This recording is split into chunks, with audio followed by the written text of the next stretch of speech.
listening to Head Voice, bringing you inside the minds of singers and sound creators who are redefining what it means to make music with the voice. I'm Kayla. And I'm Evan, and this week's episode features Jaruice, who we found through his incredible Instagram, where he does reharmonization videos, and we're actually walking through one that he did with India Carney in this episode. Jaruice is a vocal arranger, producer, and engineer from Texas. He's half of the vocal arranging duo known as HookedHarmonX, and has worked closely with Grammy Award-winning and multi-platinum producer Symbolic. And recently, he arranged and sung background tracks for literally Janet Jackson's State of the World tour. We're super excited to be back with Season 2 of Head Voice, and we're happy to kick off the season with our first guest, Jaruice.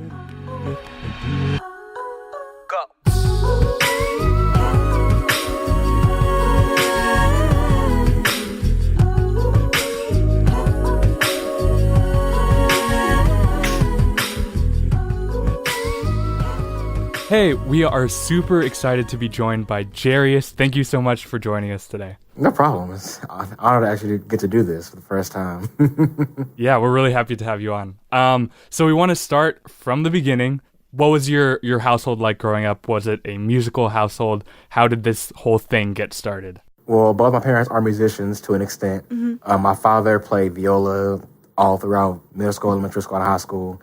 And my mom grew up playing piano. And they never really played that much while I was growing up, but music was always playing throughout the house, whether it was gospel music, R&B from like the 70s or 80s or 90s, some rock and roll, a little bit of country, just a lot of different genres that I grew up listening to. Mm-hmm. As I grew older, I started becoming more intrigued with what I was hearing, and then I would go on my own and explore different artists and from across different genres that I probably didn't hear or didn't really understand growing up. So, I just spent all that time just delving and exploring, but I wasn't really exploring that much until I graduated high school and actually went to college. But all the time I was listening mainly to gospel music, so Hezekiah Walker's, and Kirk Franklin's, Mississippi Mass Choir, and all those traditional gospel artists. And that's where the bulk of my musical inspiration came from. I also played, I played keyboard and organ and violin as well, and a lot of my time was spent listening to songs and learning them, and then trying to stay after church on Sundays to try to learn what I heard on the radio or something like that. That was the start of me learning by ear and starting my career as a musician. How old were you when you started playing? 6 years old. Oh, wow. Wow. It's been a while. So when did kind of the singing world come into the picture? It's kind of always been there, but I never really, I guess you can say, quote unquote, tapped into it until maybe I was about 16 or 17. So maybe my junior year in high school. I would always play around singing, but I was never taking it seriously because that's not what I wanted to do. Yeah. But I always liked mimicking what I would hear people doing, like on the radio or whatever I hear an instrument doing with my voice. Right. So I would naturally try to match whatever I heard musically. I think after I graduated high school the same year, I thought, hey, I could probably get more into the vocal side of, what I do and just translate what I know as a musician into vocals. And so that's when I started taking everything I know as a musician and then just putting it through a vocal filter and using my voice in that way and just making it an extension of myself as a musician, basically. Right. Was that transition more of a confidence thing or just a priorities and it wasn't even on the radar of something that you'd consider doing? It may have been more of a confidence thing. I think, yes, it was a confidence thing because I knew I could sing, but I knew that if I did it more and if I really was intentional about what I was doing vocally, then I would get better. So I was like, okay, I'm a pretty good musician right now, but let's go ahead and work on these vocals. Yeah. Because I felt like I might be onto something here, and I felt like I might be able to get far doing this. So yeah, a good choice, I think. Did you have any mentors or teachers that really guided you on that path, or was it just self-taught completely? It was completely self-taught. Good for you. The entire time, yeah. It was really hard because I have friends who can sing really well, and so at times I would feel kind of, I guess, hindered because there was really no one that I wanted to learn from. And plus, I wasn't really taking it that seriously even then. I was just trying to kind of experimenting and just having fun with it. But the more that I was taking what I already know and just like, shaping it and molding it in the form of vocals, the more I eventually learned on my own and just starting to intentionally listen to singers and vocalists who are professionals and been doing it for years. Yeah. I started to learn more and more and more, and I got better and better all on my own. Yeah. So were you performing in high school? Was that a thing you were actively doing? Nope, not at all. I just played in orchestra all throughout school. We performed here and there, but I wasn't really performing like on a high level. But yeah. Yeah, I know you also mentioned that gospel music was a big influence. Was church a big thing in your life, and did you learn a lot from? It was a very, very huge thing. That's actually where I first started playing. I learned my first 2 songs at 6 years old, and I played those 2 songs the following Sunday morning. It was for we had like a little boys youth choir at my church, and I played for the choir. So that was the first time I actually experienced playing in a church. So I learned a lot of new songs in church. I heard a lot of new songs in church. And then that in turn turned my ear to the radio to hear even more of what I was hearing in church. I started singing in church a little bit too, but I wasn't really singing like that. Like I would get a solo here and there because, everyone in my church knew that I could sing. And plus I was the grandson of my grandfather, who was the pastor of the church that I was playing at. So everyone knew that I could sing because, it runs in the family. So that's where I got my solos from. But that's kind of where I got my interest initially for singing. Yeah. Speaking of the church, just something I'm personally curious about is the water droplet little thing that you've taken on as your icon and visual signature. We were guessing beforehand that maybe comes from that verse that you have quoted on your Instagram. Is that a correct assumption to make? That's absolutely correct. Yeah. That's absolutely correct. And it's funny because I knew what the water droplet meant. Like I knew that it was basically my thirst for Jesus and my desire for Jesus constantly. But I think it solidified, at the beginning of this year. I can't remember what I was doing, but that verse came to me and I looked it up because I can't remember what it said verbatim, but then I read it and I was like, wow, that's actually what connects me to my water droplet symbol. That's literally the meaning behind it. My thirst for Jesus and my never-ending thirst for Jesus, and the fact that he quenches my thirst daily and continuously. So, yeah. Yeah, very cool. And I'm also curious to know, when did you sort of start the harmonizing? Because obviously that's a big thing that you do, and like a very specific thing in like music artistry. When did you realize, oh, that's a thing I'm good at and I can do that? Maybe 2014, the same year I graduated high school. I think after I graduated high school, I felt like a burden was lifted off of me so that I had more freedom to just explore creatively. And then that's when I started singing too. So I was like, hey, I can sing, okay, but what can I do to make this unique? And so when I thought back to translating everything I knew as a musician back into vocals, I was like, if I can play chords and, play runs, I wonder if I can do the same thing with the vocals. So that inspired me to arrange. This is back when Vine was still around. R.I.P. So it inspired me to arrange my first 6-second video of just me singing and like arranging. I just arranged a quick progression, and I did it all by ear on my iPhone. And then I posted it, and then maybe 2 or 3 days later, people were hitting me and were like, oh my God, this is amazing. Like, how did you do that? Like, no one does this. And I was like, I just used my ear. And then I was like, this actually might turn out to be something that could be frivolous in the future. So after that, I started doing it more and more. And then after I got tired of doing it on my own and by myself, I started finding videos of people singing, and I was like, I think I hear some chords around what they're singing. So let's try to harmonize with them like the way that I do, and like harmonize every last note that they sing, and, create chords in the video. So let's do that. And I did that, and the response blew up after that. I was like, wow.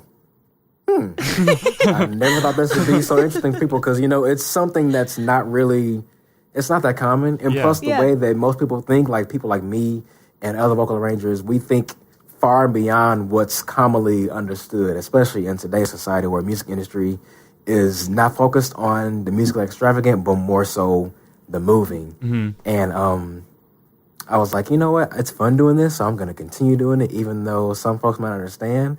I understand, and people like it, so let's just continue putting it out there. So was this all happening? Did you say you went to college? Yes, I did. So you're just kind of doing this on your free time on the weekends when you had a second? Exactly. Yeah, I was in school for audio engineering, ironically. Everyone was saying that I should have went to school for music, but I was like, I don't think I want to go to school for music because I'm not that involved in it, like to the end that level. So audio engineering is other passion of mine, so that's what I want to pursue literally as a career, in addition to what I'm already doing now. But I was in my free time. When did you graduate? I'm just clearing up the timeline so I can put it all together. I'm actually still going to school. I'm kind of off and on. Holy moly. Life is kind of interesting right now, but I'm just taking a little bit as I can without getting too overwhelmed and getting stressed. So I should be graduating, it's 2018, by next year. Awesome. Very cool. Yeah. Congratulations in advance. Thank you. All right, so I'm putting the picture together a little bit. You talked about vocal arranging. What is a vocal arranger to you? To me, a vocal arranger is someone who basically pieces together vocal lines and, vocal ideas and creates a picture that can almost, you can say, sit within a picture because the vocals basically support whatever they're being included with, unless it's a cappella. That's a different situation. Yeah. But normally I arrange for produced songs with instruments and lead singers and stuff like that. So the arranger's role is to create what vocally supports the lead vocalist, if you will, and also the music. But it fills a space that exists in the music that probably can only be filled with vocals, if that makes sense. Yeah. So it's evident based on your Instagram that this is obviously a thing that you do really often where you'll find a clip of someone singing and just kind of go in and be like, oh, these are all the chords in my head and I'm going to paint it all over this beautiful solo or whatever, which is awesome. So if anyone who's listening hasn't seen Jaruice's Instagram, you need to go immediately and listen to everything from the past 3 years. It's amazing. But something we wanted to do on your episode today was kind of walk through a specific harm video that you did. And there's a clip of India Carney singing Ain't No Sunshine, and you did a beautiful harm on that. So we kind of wanted to break that down from the start and how you kind of took that project on. Okay, awesome. Okay, I don't know where I can start. So I have a friend, he's like one of my really good friends. His name is Gabe Kunda, and he's a voiceover artist, and we're also collaborating with vocals in general. We've been meeting, we meet very often all the time just to record vocal ideas and whatever and hang. One of our traditions that we started, I think, a couple of years ago is finding videos of singers and us harmonizing with them together. So normally he'll sing the bass and then I'll do the upper parts, or we'll just both do the upper parts together. But this particular time we were together, I believe we both found the video before we ended up meeting together. And when we met together, we were like, so did you see India Carney's video of her singing Ain't No Sunshine? And I was like, yeah, I saw it. And he was like, you think what I'm thinking? I'm like, yeah, let's harmonize with it. Okay, cool. So that night we just sat with it. Actually, we didn't sit with it because we both had perfect pitch. So we knew it. We both knew exactly what she was singing. So all we had to do was just get in our little studio recording room and just hash out the ideas and just bounce stuff back and forth. And normally I'll record parts first, and then I'll have him come in and sing the bass, or we collaborate after I record, and we can figure out what sounds best. So on that one, he's singing the bass line, and I'm doing the upper parts. Especially with the ones where there's no instrumental backing, but even for this one, I think you're making deliberate choices of when you're adding those colors and those extensions to things. Like, how does... Yes, correct. Because to me, I would sit down and try to do that, and I'd be like, here's a third and a fifth, good night. But how are you thinking about, filling in those colors? What both of us usually go off of is a vibe. Like, the way we think it's so similar, it freaks me out sometimes. But normally we'll associate a vibe of some sort with those videos. And so normally we'll try to just go with that vibe and that flow and fit with it so that we can fit around the singer instead of trying to overpower or overshadow them. Awesome. So I think we're going to just play a little clip for the listener to enjoy in its full glory right now. Ain't no sunshine when she's gone. only darkness every day. Ain't no sunshine when she's gone, and this house just ain't no home anytime she goes away. Hey, wonder this time when she's gone. Hey, wonder if she's gonna stay. Yeah. Ain't no sunshine when she's gone, and this house just ain't no home anytime she goes away. Yeah. Awesome. So you had mentioned Gabe Kunda, and you together have the duo, which is HookedHarmonX. And so, Yes. can you kind of talk about like how you first linked up initially, and then what kind of your idea is for the project going forward? We first met in 2015 after I moved to Dallas for school. And it's so weird because we had already connected through Vine initially back in 2014, like right after I graduated high school that same summer. So we've been already connected through the internet. We would FaceTime, we would hang out on Google, Harmonize then, and we would just talk a lot and, communicate and whatever. And when I moved to Dallas in January of 2015, I told him I was moving up there back in December. And I believe I moved like January 18th, I believe. And like 2 days later, he hit me up. I was like, yo, you in Dallas yet? And I was like, yeah. And it was like, cool, you meet at IHOP? I was like, sure, let's meet at IHOP. And so like a couple of days later after I moved to Dallas for school, we met up at IHOP, and it was almost like it was it was fate or something, because like we're basically the same person. That's why we're friends now, and we're even closer now than we were then. But just the way we think musically especially it's on the same wavelength basically. So after that point, we started like meeting up together and like actually just, exploring creatively together. And then we found a vein of vocals that we wanted to go on, and we decided to explore it together. So that's where vocal samples started being birthed. Yeah. Because we realized that that's a thing in the music industry, but it's not really explored like the way we explore vocals, because, most samples are taken from actual songs, right, and they're not as musically complex. But we thought that we could involve some of the complexities that we think of in the samples so that, the music can have a different feel musically and as a vibe as well. Yeah. So that's where we are now. And you just released your second pack, correct? Yes, we released our second vocal sample pack called the Choral Vocal Harmony Sample Pack on Drum Broker. Yeah, that's awesome, and we'll link that for sure. What has the reaction been of like producers or artists? Has anybody like reached out to you about using those samples, or do you even know who gets to use that stuff? We've had several producers reach out to us for the past couple of years now, and one of the first and one of the ones that we work with now to this day is Symbolic One, or S1 as he's known by. It's funny because he's a musician as well, so he has a level of understanding that can comprehend what we think a lot musically. So he was the first one to kind of take what we do and use it for his production. And, he kind of put us on the map as well because he has so much clout already by himself with Beyonce and Jay-Z and Eminem and Kanye West. So he was the first one to kind of adopt our ideas and help us to improve our ideas so that they can be used by other producers as well. Yeah. So obviously you're getting this really awesome recognition. And we've seen and read about the whole Janet Jackson situation, which is really, really cool. Could you talk about that for a little bit? Yes. Long story short, I have a friend that I met when I first moved here. His name was Lawyer Turner. And we connected literally the same year that I moved up here at a show that I went to. And we became cool. He was a really good guy. He's also a vocal arranger as well, so I guess we have that connection too. It was last year in September. He texted me and asked me, he was like, yo, my cousin wants to know if I can send him your number. Is it cool? And I was like, yeah.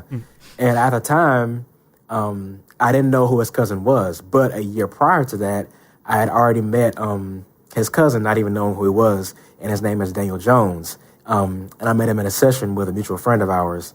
And we connected then. We exchanged contacts, but we never, really connected until the later year. So after Lawyer gave his cousin my number, he called me. And when I answered, I was like, hello?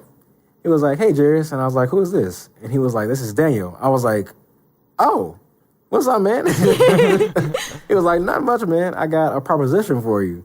So I'm getting ready to go on tour with Janet, and I'm her MD, and I would really want for you to record some vocal stems for about 4 of her songs that she's performing on tour. And I took a second, looked at my phone, and I said, you mean Janet Jackson? And he said, yeah, Janet Jackson. And he said, I would really love your voice. I think your voice would be perfect for her tour. And I said, okay, cool. What do we need me to do? And then after that moment, I was shocked initially because I was like, wait a minute. I didn't know that he was Lawyer's cousin. And he wants me to record vocals for Janet Jackson's tour? What? This can't be real. This can't be real. No. And after that, he sent me the songs, and I was like, wow, this is amazing. And I was like, this is gonna be super easy because this is what I do for a living. So of course, it's naturally gonna be easy. And I didn't realize who I was working for until after the fact, and I was like, wow, wait, this is like Janet Jackson. This is Michael Jackson's sister. Like, she has a whole discography of amazing music, and her vocals are amazing and always have been. And I get to record stems for some of her songs. Right. That she could have used her own vocals for? Wow, that's crazy. Yeah. But yeah, the whole experience was surreal. So I'm curious, in that whole process, did they just send you tracks with just a lead vocal and then they would just like do whatever you want? He actually sent me snippets of the actual songs themselves pulled from the albums, and he just told me just to recreate her vocals basically. And he said that I could also add some of my flair if I want to. Mm-hmm. And so I would literally just sit and listen to the snippets and analyze all her background vocals and just listen to as many parts as I can hear and recreate them, and then add some of my own flavoring, if you will, mm-hmm. here and there, just to give it some identity because that's what I'm known for, and also to freshen it up because some of the songs were older. So he wanted to give them more of a modern sound, and so that's where I come in with not just my voice, but also my creativity as well. And so, just so the listeners are clear, it was literally your voice that was playing on the tracks on stage, right? Like you recorded all of it and you sent it to her. Yes, my vocals, literally, yeah. So incredibly cool. So I'm kind of curious, all these cool opportunities, you've worked with like a lot of other big artists as well, from a Danish pop star to Lecrae to like Rel to all these people. But I don't think that you would typically, when you think music industry, you don't necessarily think Dallas, Texas. How are these, these things coming about with working with all these different artists? I would say it's the power of social media, definitely. I realized how powerful of a tool it can be when I first started on Vine, and seeing the response from something so unique and so creative and so totally different. And I realized that I could use it as a tool to help me along the way and to help me put myself in front of the people that I wanted to work for and the people that I wanted to work with. And as time passed and as I continued to create and build and post and put out there, the more visibility I gained from that. And that's where my follower base comes from as well. Just from me being myself and not being afraid to create, no matter how crazy or kooky it may sound, but just putting it out there because I know it's what I do. I know it's part of my identity. I know that it's me. It sounds like me, and no one can really associate what I do with anybody else because it sounds like me. Yeah. So just all of that put together opened the eyes of so many people because people share my videos and repost them a lot. Much to my disbelief, because I'm like, wow, people actually want to see all this? Like, this is... Sometimes it could be a little much for some people because no one really hears the way I hear. But I guess the experience of it and just hearing something so new and so musically fresh and different creates a value that a lot of people like to experience and also like to use with and associate with them, like for their tracks and their songs, to help give their sound something a little different. Yeah, definitely. And like what you were saying about the whole using the power of social media thing, I think you do that so incredibly well. Yeah. Like your Instagram, like you've obviously you. cultivated this style that people are just drawn to in terms of these covers that really captivate people. And then you have these full-blown tracks on SoundCloud, which are nuts. You just released the Wave cover, which is insane. So you obviously like are using these channels to your benefit and using them the best that you can. I'm just curious if there's like you're doing tracks, you did tracks for Janet Jackson, you're doing short covers, and then you're doing these full length tracks. I'm just wondering if there's like something in your mind that's like ideal that you're trying to get to, or like something that you would love to be doing in the future, or are you just kind of going with the flow and doing all of these things? I am more so going with the flow, but I'm also figuring out what that thing is that I'm really trying to drive toward. Right. And I know it has something to do with my songwriting and my production and just releasing original content that's mine. Yeah. And that I can say I'm proud of, and that people can actually be inspired and moved and motivated and ultimately uplifted by as well.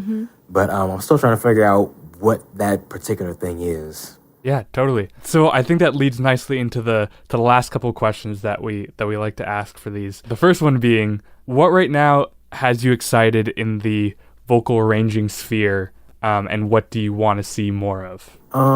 Interesting. Well, first of all, I have to acknowledge this this guy. I think one of the main things that has me excited about vocal arranging is Jacob Collier.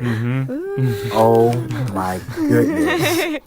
Like, what can I say about, I mean, everyone, and it's so weird, everyone who has heard his vocals and has heard his music has been shocked initially and almost borderline confused, because no one thinks on that level vocally, especially because, you know, if you think of acapella music, you don't think extravagant harmonies and amazing vocal ideas and different types of vocal cadences and things like that.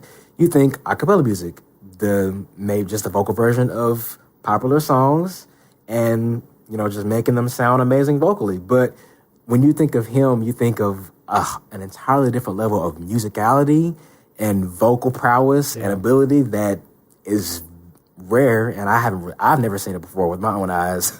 So, and the fact that I also and it's funny, I also say this because I'm not saying it from my own opinion, but people have told me that I remind them of Jacob Collier because of 100%. his creative I was going to say it extravagance. if you weren't. And most times I'm like, no way. Like, he's on Pluto somewhere, and I'm still on Earth.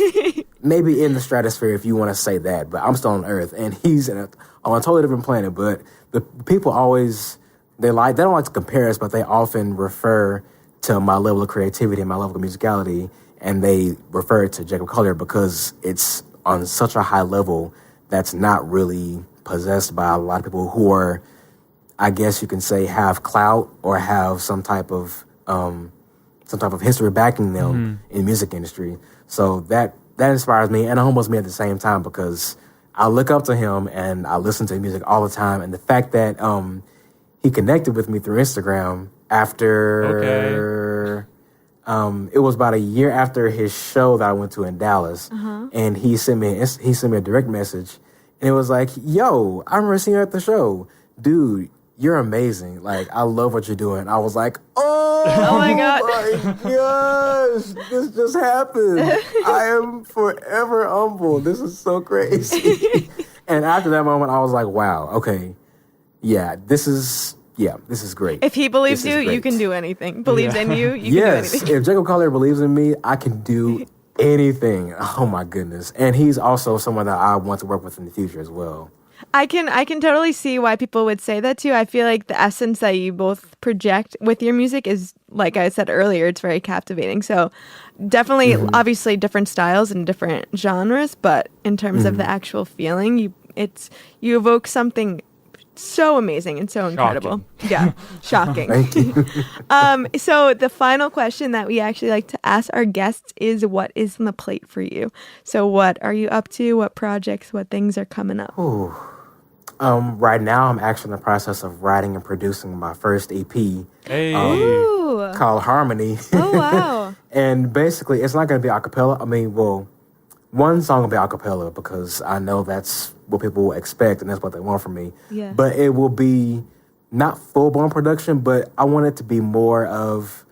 So basically, the whole idea of the EP is to, I guess, kind of flip the tables a little bit, because when you think of music, popular music now, it's mostly production and vocals just support the production and the lead vocal. They aren't really that delved into. They are important, but they aren't as expanded and as expounded upon as I like to expand upon vocals. So with the EP, I want the production to support the vocals in a way that's a little more simple and not as in your face, but where the vocals can be in your face more than the production, but there's still a good balance. And that's kind of the whole idea I wanted to go with the EP, because it's not really been done like that before. So Exciting. yeah, I'm excited. Awesome. Well, I'm sure that'll be coming out. And again, you got to follow the Instagram if you haven't already.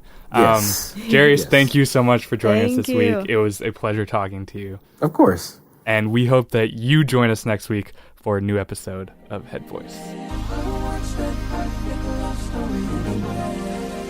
Thank you so much for listening to this week's episode of Head Voice. If you've made it this far, this is the new outro section of the episode. It's a new thing we're trying out where we'll debrief on the episode that just happened and talk about what's coming next. We've got a few new changes coming up. If you missed some stuff, we put out an episode last week, which is kind of our season 2 trailer if you want to learn about that. A notable change that you might see this week is in the visuals of the episode. So if you haven't noticed yet, things have become a little bit bluer. So we've left the yellow behind for season 1, and season 2 is now our blue season. The blue period, perhaps, Vincent Van Gogh-esque move. Yes. As always, if you like what you hear, please rate and review us on iTunes and follow us on Spotify, which is the new exciting place that will be hosting the episode. If you listen on a different platform, no worries. It's going to be all those places from now till forever.